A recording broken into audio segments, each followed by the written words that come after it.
Monsieur Rossineau, bonjour. Vous avez Bonjour. demandé récemment une ultime loi de décentralisation. Pourquoi cette demande et en quoi devrait-elle consister? Nous sommes à mi-parcours. Il y a eu des efforts importants, les lois de 82, d'autres lois, la réorganisation progressive des territoires, de nouveaux périmètres.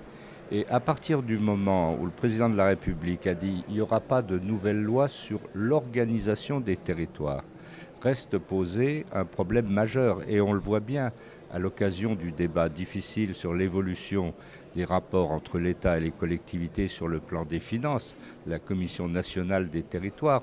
On voit bien que se cherche un modus vivendi pérenne, si vous voulez. Mais ceci n'a de sens que si nous sommes dans une démarche de subsidiarité, c'est-à-dire régler les problèmes où ils se posent. Et aujourd'hui, on sent bien, j'ai été ministre de la fonction publique, je connais par cœur les circuits, y compris de Bercy, aujourd'hui, parce qu'il faut aller vite. Quelquefois, il y a une prééminence, je dirais, de l'État centralisé, il y a une prééminence, mais ça va bien quand il y a une situation de crise. Je conçois que dans la période actuelle, il faille aller vite parce que nous avions du retard et il faut que notre pays soit à l'heure de la modernité et au rendez-vous européen. Mais lorsque nous aurons progressé, et nous sommes en train de le faire, difficilement, mais nous sommes en train de le faire, il faudra qu'il y ait une loi, une grande loi, qui soit la fin du processus de décentralisation, qui vaut deux choses pour exister. C'est l'acceptation du pouvoir central et la qualité de l'organisation territoriale. Il faut que ces deux mouvements se rencontrent. Et là, ce sera le point d'orgue d'une république décentralisée telle qu'elle est prévue dans la Constitution.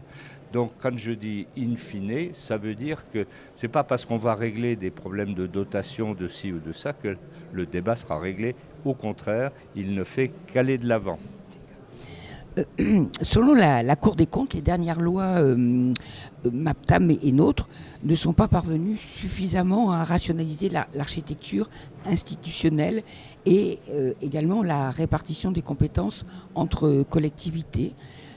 Que pensez-vous de ces critiques et les partagez-vous? Bon, il y a une part, la Cour des comptes porte un jugement au vu de résultats.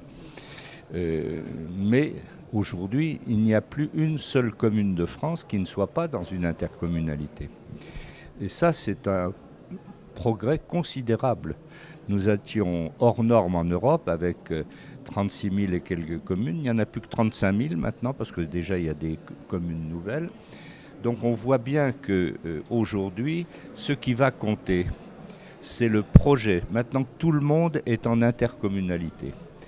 Nous le voyons bien dans les grandes métropoles, dans les agglomérations ou autres. Ce qui compte, c'est le projet.